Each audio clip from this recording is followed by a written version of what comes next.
Students, तो आज 8वीं कक्षा के तीसरे पाठ को हम पढ़ रहे हैं। तो पाठ का नाम है मेरा देश मेरी माँ। जिस तरह हमें हमारी माँ पसंद है, प्यार है, तो उसी तरह हमारे देश को भी हम प्यार से देखना है और उसको अपनाना है। तो उसकी शांति के भी लक्ष्य हम रखना है।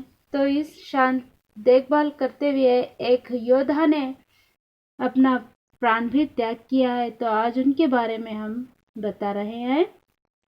सन 1965 की एक शाम हर तरफ शांति का वातावरण था। किसी तरह की कोई आशंका नहीं थी। तभी दुश्मनों ने भारत पर आक्रमण कर दिया। अचानक हुए इस हमले ने भारतीय सेना को चौंका दिया। छुट्टियां बिताने अपने घर गए सैनिकों को तुरंत वापस आने के आदेश भेजे गए। तो बच्चों, यहाँ पर देखिए, सन 1965 की एक शाम थी। तो उस दिन यह शांति का वातावरण भारत देश में छाया हुआ था। तो अचानक से दुश्मनों ने भारत पर आक्रमण कर दिया था। तो कुछ सैनिकों ने छुट्टियां बिताने के लिए अपने अपने घर चले गए थे। तो उस दुश्मनों के हमले से सैनिकों को फिर वापस तुरंत संदेश देकर उन्होंने बुलवा लिया था। ಮಕ್ಕಳೇ, 1965ರಲ್ಲಿ ಸಾಯಂಕಾಲದ ಸಮಯ ಅಲ್ಲಿ ಬಹಳ ಶಾಂತಿಯುತವಾಗಿತ್ತು ಅದು. ಹಾಗಾದ್ರೆ ಅದೇ ಸಂದರ್ಭದಲ್ಲಿ ಈ ವೈರಿಗಳು ಭಾರತದ ಮೇಲೆ ಆಕ್ರಮಣ ಮಾಡ್ತಾರೆ. ಅದು ನಮಗೆ ಒಂದು ದೊಡ್ಡ ಸಮಸ್ಯೆಯ ರೂಪದಲ್ಲಿ ಅದು ಕಾಡ್ತಾ ಇತ್ತು. ಆದರೆ ಕೆಲವೊಂದು ಸೈನಿಕರು ಇಲ್ಲಿ ರಜೆ ಕಳೀಲಿಕ್ಕೆ ತಮ್ಮ ತಮ್ಮ ಮನೆಗೆ ಹೋಗಿದ್ರು. ಅವರನ್ನ ತಕ್ಷಣನೇ ಆದೇಶದ ಮೇರೆಗೆ ಅವರಿಗೆ ಕರೆಯಲಾಗಿತ್ತು. छुट्टियां बिता रहे भारतीय सेना के ही एक मेजर को जब सूचना मिली तो जाने की तैयारी कर उन्होंने माँ के पैर छूकर प्रणाम किया। माँ का ममत्व जाग उठा, आंखों में आंसू भर गए और उन्होंने बेटे को सीने से लगा लिया। मेजर का गला भी रुक गया, पर तुरंत ही मातृभूमि का स्मरण हो आया।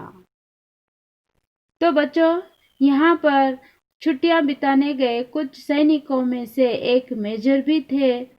तो उनको संदेश मिला, तुरंत वहां से घर से निकल पड़े। तो निकलते समय जो अपनी माँ के पैर छूकर आशीर्वाद लेने के लिए उन्होंने आगे बढ़े। तो उस समय उनकी आंखों में आंसू भर आए थे।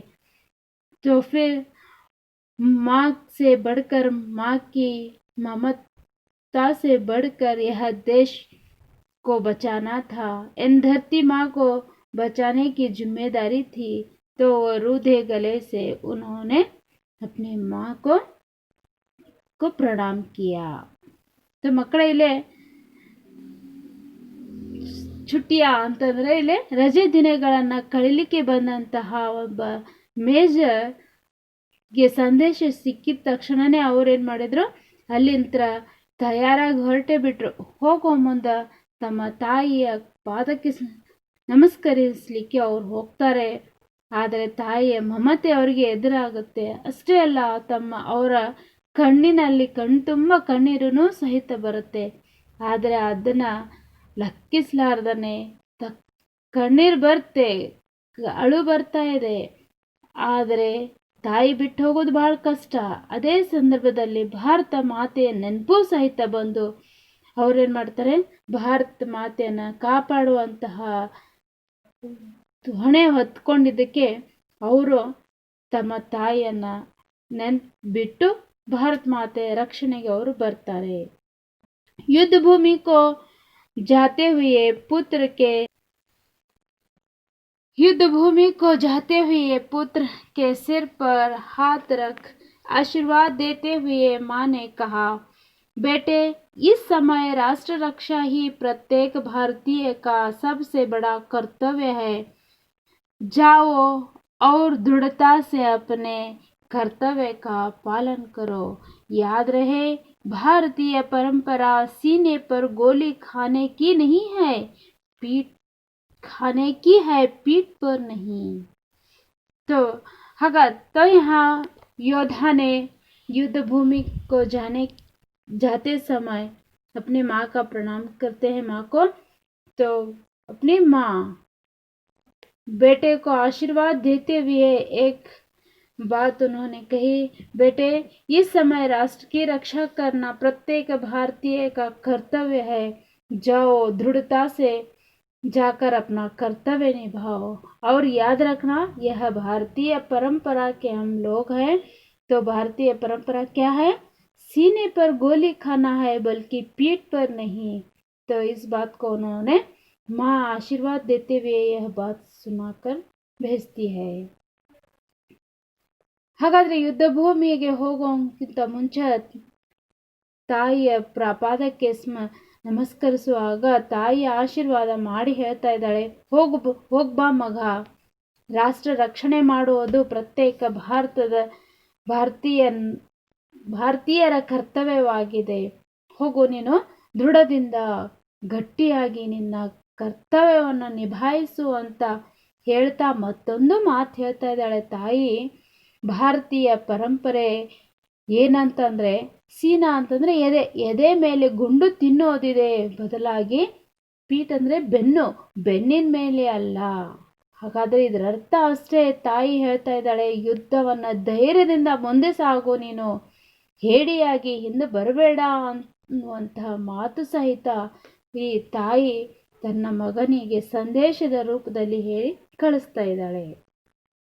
युद्ध भीषण रूप से फैलता जा रहा था. इच्छोगिल नहर का मोर्चा भारतीय सेना के लिए चुनौती की दीवार बना खड़ा था. प्रश्न उठा, इस अभेद्य दीवार को तोड़ने की जिम्मेदारी कौन निभाएगा? पर युद्ध भीषण यानी तीक्ष्ण जोर से फैलता जा रहा था. इच्छोगिल नहर यह एक लाहौर से 14 किलोमीटर की दूरी पर रहने वाली प्रदेश है. इस प्रदेश में एक मोर्चा था. उस मोर्चे को संभालने वाला कौन है? तो यह चुनौती यानी प्रश्न के रूप में यहाँ पर खड़ा था. तो उसको निभाने वाला कौन है? यह एक सोच में सभी पड़ गए थे. ಹಾಗಾದ್ರೆ ಮಕ್ಕಳೇ, ಇಲ್ಲಿ ಯುದ್ಧ ಬಹಳಷ್ಟು ಜೋರಾಗಿ ನಡೀತಾ ಇತ್ತು. ಅದೇ ಪ್ರಕಾರ ಈ ಇಚ್ಚೋಗಿಲ್ ನಹರ್ ಅನ್ನುವಂಥ ಒಂದು ಮೋರ್ಚಾ, ಹಾಗಾದ್ರೆ ಇದು ಲಾಹೋರ್ದಿಂದ 14 ಕಿಲೋಮೀಟರ್ ದೂರ ಇರುವಂತಹ ಪ್ರದೇಶ ಇದು. ಅಲ್ಲಿ ಏನಾಗ್ತಾ ಇತ್ತು, ಅದನ್ನ ಜೋರಾಗಿ ಯುದ್ಧ ಅಲ್ಲಿ ನಡೀತಾ ಇರುವಾಗ ಅದು ಭಾರತೀಯರಿಗೆ ಒಂದು ಸಮಸ್ಯೆಯ ರೂಪದಲ್ಲಿ ಅಡ್ಡಗೋಡೆಯಾಗಿ ನಿಂತ್ಕೊಂಡ್ಬಿಟ್ಟಿತ್ತು. ಅಲ್ಲಿ ಒಂದು ಪ್ರಶ್ನೆ ಹುಡ್ತು, ಏನಪ್ಪಾ ಅಂತಂದ್ರೆ, ಈ ಒಂದು ಭೀಷಣವಾದ ಯುದ್ಧದ ದಾಯಿತ್ವವನ್ನು ವಹಿಸೋರು ಯಾರು ಅನ್ನುವಂತಹ ಒಂದು ಸಮಸ್ಯೆಯಲ್ಲಿ ಹುಟ್ಟಿಕೊಂಡಿತು. ಕಾರ್ಯ ಆಸಾನ್ ನಹೀ ತಾ, सीधे मौत के साथ जूझना था, पर वीर कभी मौत के भय से रुके हैं. तुरंत एक वीर ने इसका दायित्व स्वीकार कर लिया. एक गांव से आए हुए वही मेजर थे. तो यहाँ इच्छोगिल नहर को सामना करना बहुत बड़ी परेशानी की बात थी. इतनी आसानी नहीं थी, सीधे मौत के मुंह में जाने वाली बात थी. तो इसको सामना करने के लिए, दायित्व लेने के लिए कोई भी योद्धा तैयार नहीं थे, मगर एक योद्धा तैयार होकर आए. वही कौन थे? जो गांव से आए हुए मेजर थे.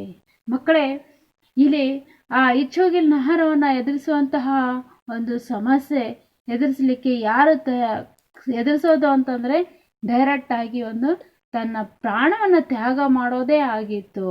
ಅಂತಹ ಒಂದು ಇಕ್ಕಟ್ಟಿನ ಪರಿಸ್ಥಿತಿಯಲ್ಲಿ ಯಾವ ಯೋಧರು ಜಾಸ್ತಿ ಮುಂದೆ ಬರಲಿಲ್ಲ.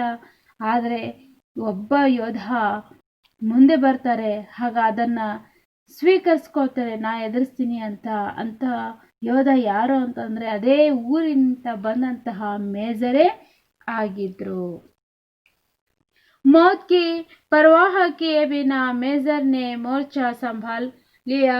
वे धीरे धीरे आगे बढ़ने लगे। दिल दहलाने वाली गोलियों का शोर कानों के पर्दों को फाड़ने की कोशिश कर रहे थे. ಹಾಗಾದರೆ ಅಲ್ಲಿ ತಮ್ಮ ಪ್ರಾಣವನ್ನು ಲೆಕ್ಕಿಸಲಾರ್ದನೆ ಆ ಮೋರ್ಚಾದಲ್ಲಿ ಇಚ್ಚೋಗಿಲ್ ಮೋರ್ಚಾವನ್ನು ಎದುರಿಸಲಿಕ್ಕೆ ಅದನ್ನು ತಡೆ ಹಿಡಿಯಲಿಕ್ಕೆ ಮುಂದುವರಿತಾ ಇದ್ದಾರೆ. ಹಾಗಾದರೆ ಅಲ್ಲಿ ಗುಂಡಿನ ಶಬ್ದ ಹೀಗೆ ಕೇಳಿ ಬರ್ತಾ ಇತ್ತು ಅಂತಂದರೆ ಈ ಕಿವಿಯ ಪಟಲಗಳೇ ಹೊಡೆದು ಹೋಗ್ತಾ ಇತ್ತು. ಅಂತಹ ಜೋರವಾಗಿ ಯುದ್ಧ ಅಲ್ಲಿ ನಡೀತಾ ಇತ್ತು. तो बच्चों यहाँ पर उस मोर्चा को संभालने के लिए जो योद्धा ने आगे बढ़ चुके थे, मेजर संभाल रहे थे. धीरे धीरे आगे बढ़ते समय जो गोलियों की शोर वहाँ पर कानों के पर्दों को फाड़ने की कोशिश कर रही थी. इतनी जोर से योद्धा वहाँ पर हो रही थी. मेजर पर देशभक्ति का जोश पूरी तरह छाया हुआ था. मौके का इंतजार किया जाए इतना समय भी नहीं था, इसलिए वे धड़ाधड़ गोलीबारी करते हुए दुश्मनों के टैंकों को ध्वस्त करते आगे बढ़ रहे थे. हागाದ್ರೆ मेजर वहाँ पर मेजर के दिल में देशभक्ति की जोश जोर से छाया हुआ था. मौके का इंतजार उन्होंने बिल्कुल नहीं किया. जो आगे चलते गए तो धड़ाधड़ गोलियों की शब्द वहाँ पर सुनाई दे रहे थे. दुश्मनों की टैंकों को ध्वस्त यानी सर्वनाश कर दिया था. ಮಕ್ಕಳೇ, ಇಲ್ಲೇ ಮೇಜರ್ನ ಮೇಲೆ ದೇಶಭಕ್ತಿ ಅನ್ನುವಂತಹ ಜೋಶ್ ಸಿಕ್ಕಾಪಟ್ಟೆ ಏರ್ಬಿಟ್ಟಿತ್ತು. ಹಾಗಾದರೆ ಯಾವ ಒಂದು ಸಮಯ ಅನ್ನುವಂಥದ್ದು